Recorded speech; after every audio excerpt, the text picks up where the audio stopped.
Bismillahirrahmanirrahim. Assalamualaikum warahmatullahi wabarakatuh. Teman-teman, jumpa lagi di channel kami yang akan selalu setia berbagi informasi seputar pertanian. Dalam video kali ini saya akan kembali sharing atau berbagi cara membuat pupuk organik cair yang super dahsyat sekali untuk menyuburkan dan melebatkan buah tanaman kita ya teman-teman. Dan bahan-bahannya gratis teman-teman, banyak di sekitar kita, apalagi di dapur kita itu sangat banyak sekali teman-teman bahan-bahannya yang bisa kita buat untuk pembuatan pupuk organik cair atau maupun organik padat ya teman-teman. Jadi simak terus videonya sampai selesai. Nanti juga saya akan praktekkan cara aplikasinya untuk tanaman kita yang sudah berbuah agar aman, tidak mudah rontok juga ya buahnya teman-teman. Seperti biasa, sebelum saya mulai ya teman-teman, jangan lupa dukung dan support channel ini ya dengan cara menekan tombol subscribe-nya. Mudah-mudahan video-video yang kami bagikan ini betul-betul bermanfaat untuk kita semua, khususnya para petani pemula ya teman-teman. Kalau ada yang gratis, ngapain kita beli yang mahal? Itu prinsip kita sebagai petani organik ya teman-teman.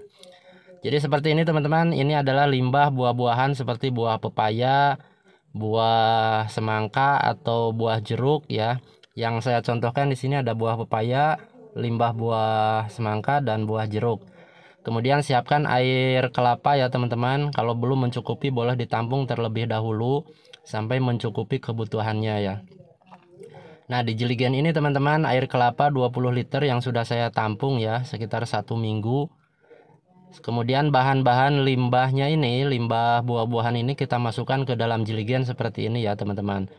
Nah ini limbah-limbahnya itu limbah buah-buahan, boleh buah apa aja ya teman-teman yang biasa kita beli atau kita makan. Apalagi kalau kita hidup di desa itu teman-teman ya pasti banyak limbah buah-buahan yang seringkali kita buang begitu aja ya teman-teman.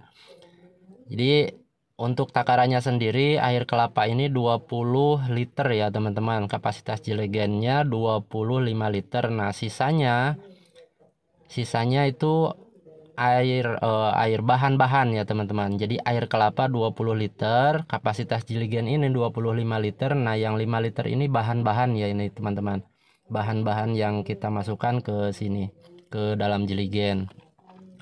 Cara buatnya seperti ini teman-teman. Jadi cukup mudah, gampang, dan bahannya hampir gratis ini ya teman-teman. Bahan-bahannya hampir gratis yang bisa kita temukan di sekitar kita.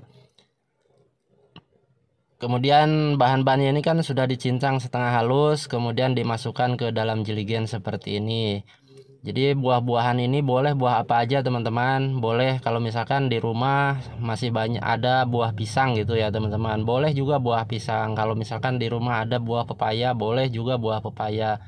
Jadi intinya buah-buahan yang sudah matang boleh, sangat bagus itu ya teman-teman, kita jadikan sebagai pupuk organik cair. Kemudian untuk bahan selanjutnya kita siapkan air secukupnya seperti ini, sekitar kurang lebih setengah liter ya atau 500 ml, dan siapkan micin atau penyedap rasa seperti ini atau MSG ya teman-teman. Mereknya apa aja agak perlu sasa ya teman-teman, mereknya apa aja, yang penting jenis kelaminnya micin atau penyedap rasa. Kita tambahkan micinnya 1, 2, 3, 4, 5 teman-teman. Kita tambahkan 5 sendok makan ya seperti ini. Sendok makan ini sendok teh ya teman-teman. 5 sendok teh seperti ini micin atau penyedap rasa. Kemudian ini ada gula pasir teman-teman. Kalau teman-teman nggak punya gula pasir, boleh menggunakan gula merah, boleh menggunakan molase atau tetes tebu, atau tetes tebunya sendiri, tebunya sendiri diperas gitu, kemudian airnya diambil dan kita jadikan starter. Saya tambahkan gula pasirnya ini 10 ya teman-teman, 10 sendok teh seperti ini. Nah kita aduk-aduk, pastikan sampai larut, sampai mencair ya teman-teman. Kita pastikan diaduk-aduk sampai larut mencair, jangan ada endapan gitu ya. Seperti ini teman-teman, diaduk-aduk sampai larut, sampai mencair. Kemudian setelah itu kita masukkan jadi satu ke dalam jeligen yang sudah kita masukkan bahan-bahan tadi ya teman-teman. Nah untuk bahan selanjutnya kita gunakan ini mikroorganisme lokal atau mol ya teman-teman. Kalau teman-teman nggak punya mol, boleh menggunakan M4, MA11 atau M21 ya teman-teman. Sebenarnya membuat mol ini juga sangat mudah teman-teman. Mol ini kita buat dari nasi basi, jangan dibuang. Itu bisa kita jadikan sebagai mikroorganisme lokal untuk starter pembuatan pupuk organik cair seperti ini ya teman-teman. Jadi bahan-bahannya itu hampir tidak beli teman-teman. Jadi bisa kita buat sendiri sebetulnya di rumah. Apalagi kalau misalkan kita berkebunnya hanya skala rumahan di sekitaran rumah gitu ya. Kemudian ditutup seperti ini ya teman-teman. Pastikan tutup rapat dan jangan sampai ada udara keluar. Di umur 1 hari 1 malam gitu boleh dibuka teman-teman dan ditutup kembali. Fermentasikan paling bagus 30 hari ya teman-teman.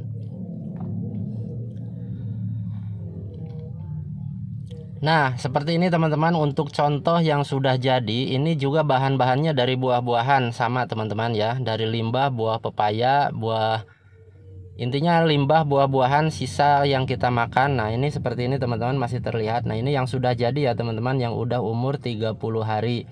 Jadi sudah tidak bau teman-teman, baunya seperti tape. Dan untuk cara aplikasinya teman-teman, kalau untuk buah-buahan, tanaman buah-buahan ya, ini 1:5 ya teman-teman. Jadi 1 liter pupuk organik cair yang sudah jadi seperti ini ya, kita tambahkan 5 liter air. Kemudian dicampurkan jadi satu seperti ini dan dikocorkan ke tanaman kita. Kocorkan di sekitar perakaran ya. Kalau untuk tanaman di lahan terbuka yang pohonnya sudah agak besar, itu boleh dikasih 3-4 liter teman-teman, disiramkan ya minimal 10 hari sekali. Nah untuk pohon durian juga bisa teman-teman, jadi disiramkan aja kalau pohonnya di lahan terbuka gitu ya, di kebun. Pohonnya sudah besar, umur 3-4 tahun, itu 3-4 liter boleh teman-teman ya diaplikasikan minimal 10 hari sekali.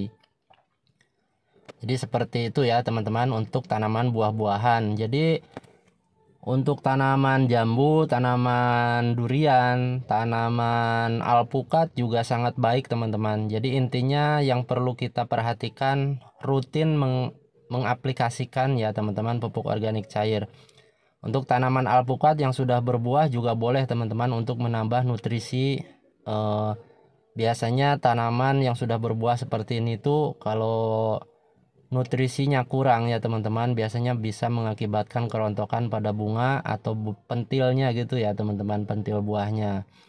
Kalau kita sering mengaplikasikan pupuk organik itu aman ya teman-teman untuk tanaman kita. Jadi untuk tanaman di tambu lampot juga boleh teman-teman. Untuk tanaman-tanaman yang ada di polybag, itu satu polybag yang masih kecil bisa dikasih 500 mili teman-teman per polybag. Untuk tanaman alpukat yang ada di kebun, itu menyesuaikan aja teman-teman. Kalau pohonnya di atas 5 tahun itu boleh sampai 5 liter ya. Jadi di sekitar tanaman kita disiramkan. Untuk tanaman hortikultura, tanaman cabai seperti ini teman-teman, itu sangat bagus sekali.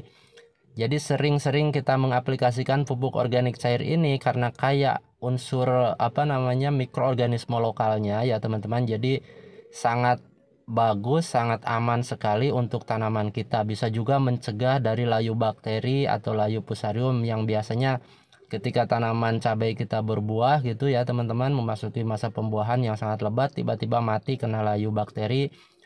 Nah boleh diaplikasikan secara rutin seminggu sekali atau minimal 10 hari sekali teman-teman. Jadi mikroorganisme lokal yang ada di dalam pupuk organik cair ini sangat bagus sekali untuk mencegah serangan layu bakteri atau layu fusarium seperti itu. Terima kasih banyak teman-teman, mudah-mudahan bermanfaat. Wassalamualaikum warahmatullahi wabarakatuh.